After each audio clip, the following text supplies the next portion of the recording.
Welcome to today's video. Today we're looking at the subject of veganism and mountaineering in the high mountains. A week ago, the first recorded vegan mountaineer death occurred on Mount Everest, and the world press, especially those in Australia and the UK, have been going absolutely ballistic about this, stating that this lady by the name of Maria Stradom, the only reason why she died of altitude sickness up on Mount Everest was because she was vegan. CoachEdu.net. But note, those articles that were slating Maria for being vegan and that weakening her state that caused her to die on Mount Everest made no reference whatsoever that just one day before there was a non-vegan, a meat-eating guy by the name of Eric Arnold. Sorry, not the day before, sorry. A guy by the name of Eric Arnold died of altitude sickness a couple of hours before Maria did. No mention was made of a meat-eater dies on Mount Everest from altitude sickness. No. It's all about Maria and how she died because she was a vegan.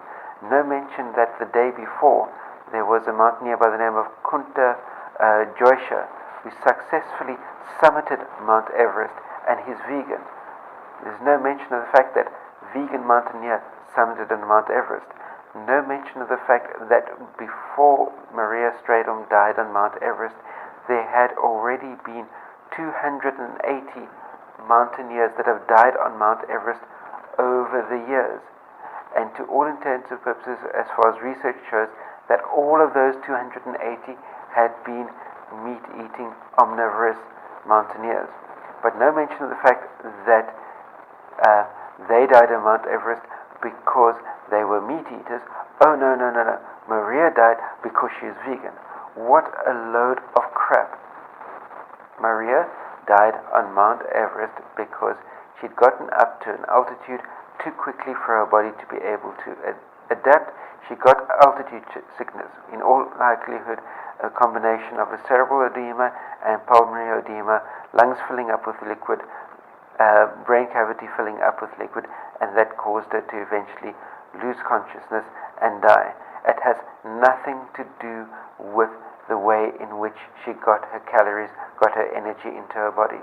Nothing to do with the way in which she got her protein into her body. Has absolutely nothing to do with it whatsoever. So people, catch a wake up. Mountaineering above 8,000 meters into the death zone, you're putting yourself at severe risk of altitude sickness.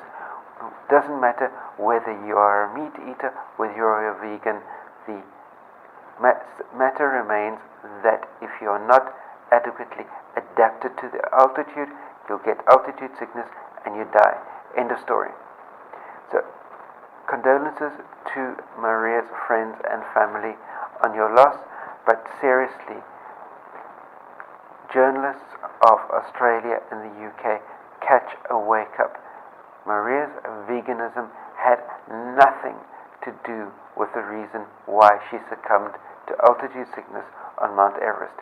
Do your research. That's my take on the matter. Share any comments, criticisms you have in the comment section down below. Thumbs up if you like this content, share it out amongst your friends, and remember to hit the subscribe button down below the screen so that you can stay subscribed to my channel for all the content that comes out to you daily. Remember, stay carved up for the win, and I'll see you next time. Cheers. Go vegan!